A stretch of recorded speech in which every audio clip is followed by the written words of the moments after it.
drone had an accident.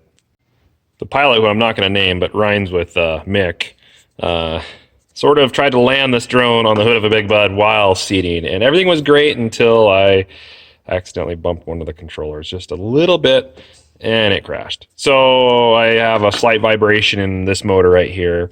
The shaft must be bent or something must be slightly wrong. I got a replacement one here. I got to take this thing apart, put this in there, get the drone back in the air, because I have plans for it, so I'm going to go ahead and do this real quick.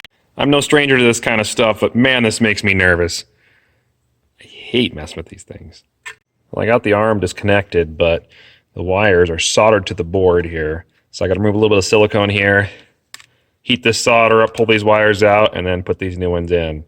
And then I bolt everything back up, and I hope that that fixes the problem, because what's going on is the drone vibrates when it's in the air, and you can see it in the camera really bad. And I took all the props off one by one, ran it, and this is the one that seemed like it was vibrating the most. So I hope this fixes the drone. Just desoldered the wires. Okay, solder's back on. All right, I just snapped the cover back on. Now I just got to put in about 10 or 12 screws here, these little Allen wrench screws.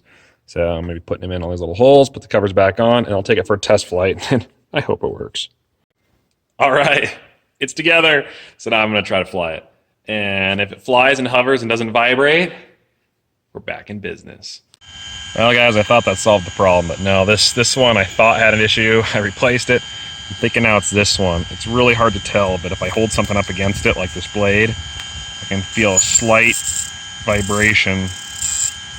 I barely touch it, clicking, and these ones are smooth. That's too bad. Well, I guess I got to order one of these now.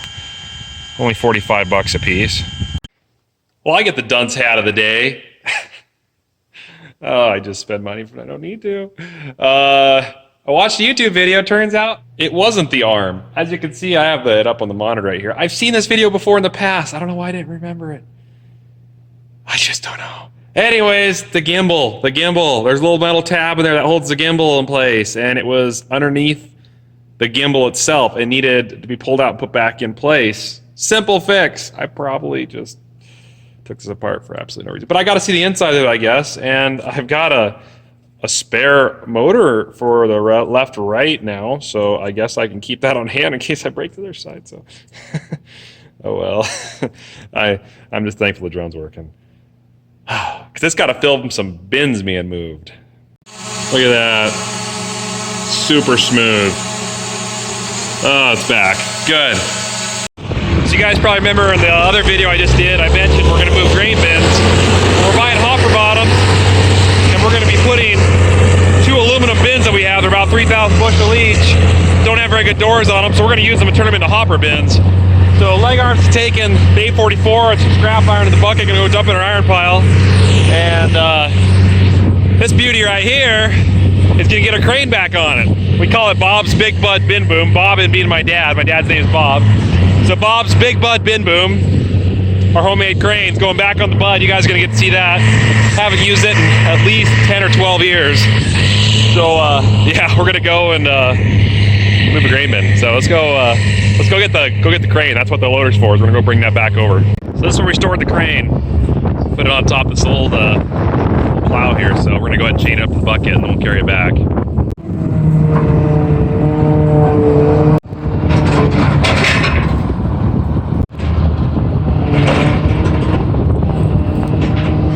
Okay, there we go.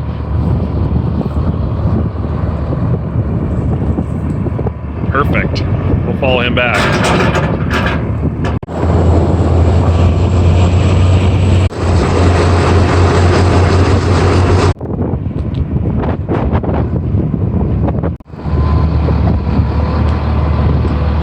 So we've got the crane up to the Bud now, and we're going to start bolting it on. We got to modify the way the winch attaches because we've done different work with the hydraulics on this thing now. So the hydraulic lines are in the way where the winch used to mount. So we got to move that. So it's something we got to figure out. But we're first going to get the crane on, lift it up, pull it in front of the shop, and then we can decide what we want to do. Looks like 3/4, I think.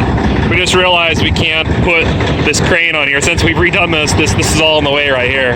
So when we bolt the crane on, it'll hit this beam right here. So we're gonna take these hydraulic couplers off, flip them up, lay them out of the way, and then put the boom on. All right, there we go. So now we have room to put the boom on. That could have been a problem earlier. Just have to get it over these guys right here. So he's backing it up, lining it up.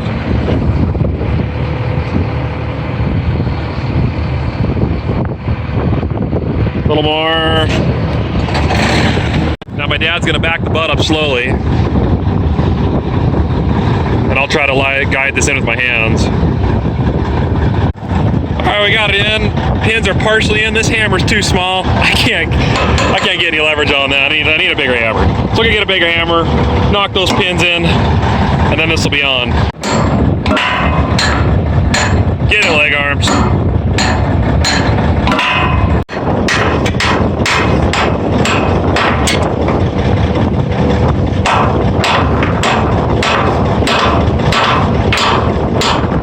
It's going.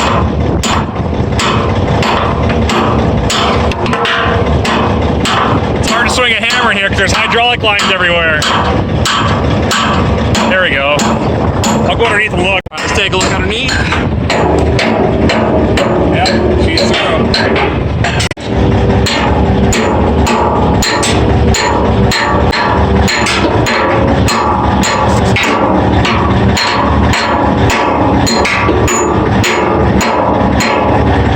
Keep going. There you go. A little more. Okay, it's through. Yep. Go ahead and put the hydraulics back together.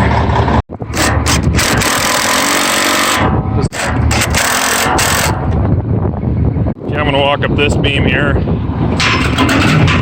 Woo!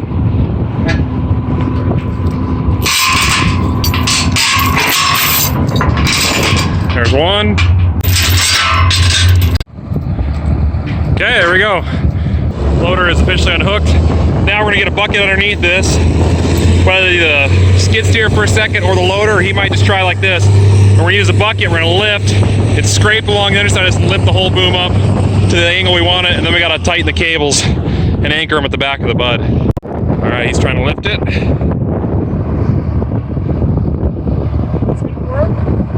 We'll find out.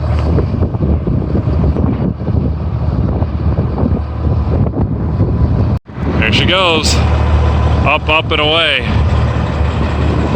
We're hoping this will lift at least 40 feet at the very end up here. That's where we want it. That should be enough to get the bin up on top of the hopper bottoms, but it'll be close. Yeah, this is definitely safe. No doubt. Okay, put the loader in park. What do you think? You might want to step back and take a look. So we're just anchoring these cables here. The problem we just ran into, we're thinking about, is when we get the winch mounted on the crane, we got to somehow get that winch cable all the way up there and down and hang down. We got nothing that can lift us that high to that spot. So I guess we'll solve that issue when we get to it. Okay, leg arm's gonna back it off. These cables that hold the whole crane on the bud have got a lot of slack in it. We left it like that when we built this shop. It's the last time we used this, was to put the trusses on. And so we're gonna tighten this back up again. But this will be fine for right now. Maybe we'll be able to get the winch cable on it, and then we use the loader, push it back up to the angle we want again, and then tighten the slack out of those two cables there.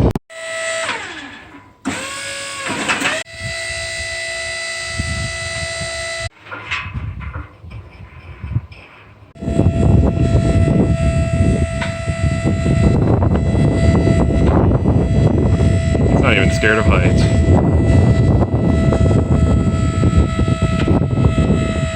He's fearless.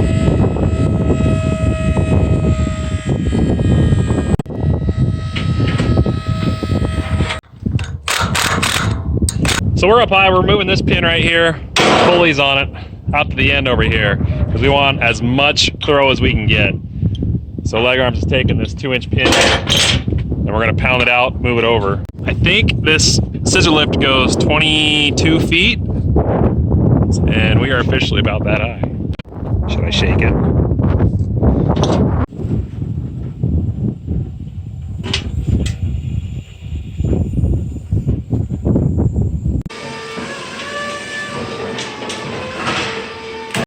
Guess who's back? Bob's Big Bud Bin Boom. Huh? Isn't that sweet? But real quick, this is how it mounts to this bud, as you guys are seeing. So there's a 2-inch pin down here, pins through this 1/2-inch steel on this side. This is like 1.5 inch thick steel. I mean, it's this thick right here, you see that? So this bolt goes through this, into here, and this cable with 3/8, maybe it's 1/2 inch cable. Anyways, this cable runs down, and that connects to the center point right there. These two cables right here are anchored at the bottom of the A-frame, and that runs all the way up to the top right here, which keeps the hinge point in that angle right there. So if we loosen those cables, we can tilt this forward or back, and that's how that works. And then finally, the winch, which is boxed in with some heavy angle iron, bolts underneath here, as you can see. And it's hydraulically driven winch. I think it's 12,000 pounds. So it has 12,000 pound lift capacity. These bins weigh nowhere near that. These aluminum bins we're gonna lift are probably gonna be about 4,000 pounds, I imagine. And this right here is just a dead weight we put on here. It's just an old cap off some compressor or something. It just keeps the cable tight and hanging down, so that way it doesn't coil up, because it's been curled around the spool the whole time for the last few years. So if we were to unhook this weight, it'd go rip. So that way it just keeps it down so we can grab it. So in order to move these bins, we've got to prep the pad for them. So I'll show you, we've got a couple of augers over here, and then we also got to take our sprayer deck, which is over here. We've got to pull all these tanks off, all this tubing, all of our spray gear. It's gonna be a pain, I hate doing this, but all this has got to come off, so that way we can use this trailer to haul the hopper bottoms back from Havre, Montana. Now leg arms is smoothing out our wash pad here. That's where we wash a lot of stuff off. Eventually it builds up with dirt, so he was kicking some of the dirt out of here. So he's just using the weight of this 50,000 pound loader here.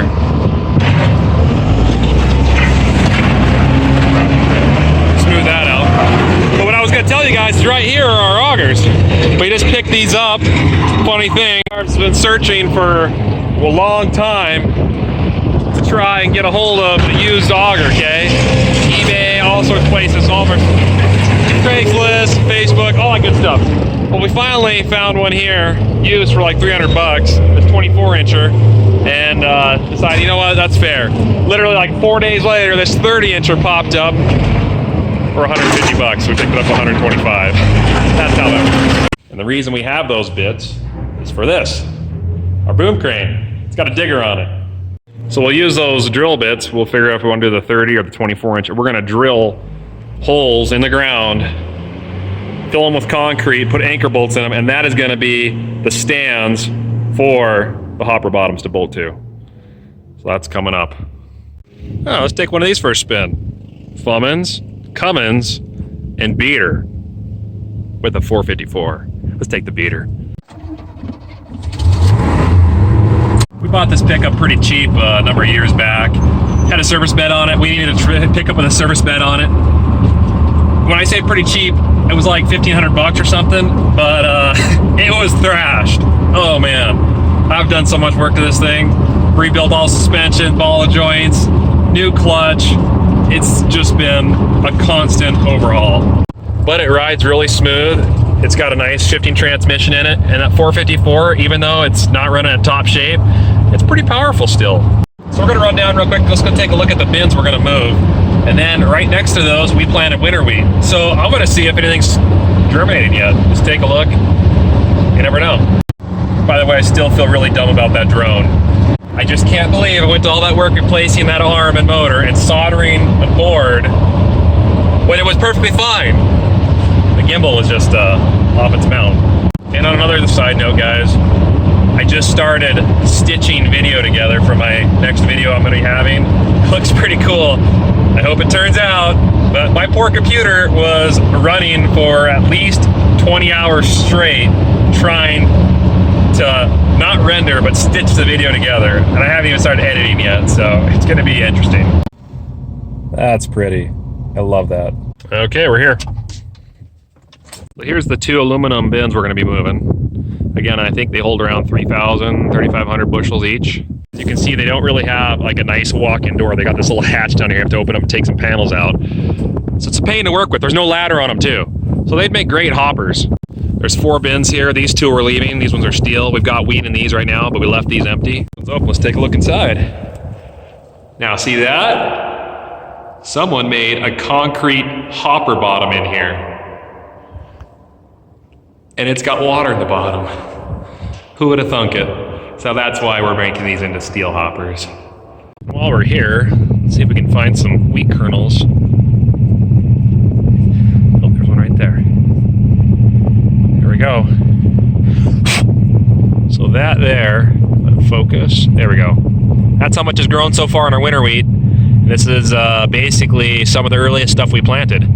So it's got at least another week before it comes out of the ground.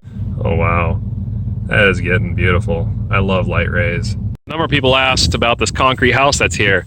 So I can do a quick tour inside and then maybe talk about a little more. Out here you can see it's got the cistern. I hope it's safe to walk on. There's water in there, as you can see. Not a very big cistern, I'm guessing only holds maybe 500 gallons. This place was built by the owner of this property. I don't know if he homesteaded here or not. We bought this property from his son, and they lived here. You can see the old appliances. That's a scary bunny that was hanging from the ceiling someone put in there. This roof is just starting to leak pretty bad, so it's gonna be rotting through in not long. It's only 2-bedroom, and here's one. Has a closet. They did have electricity here.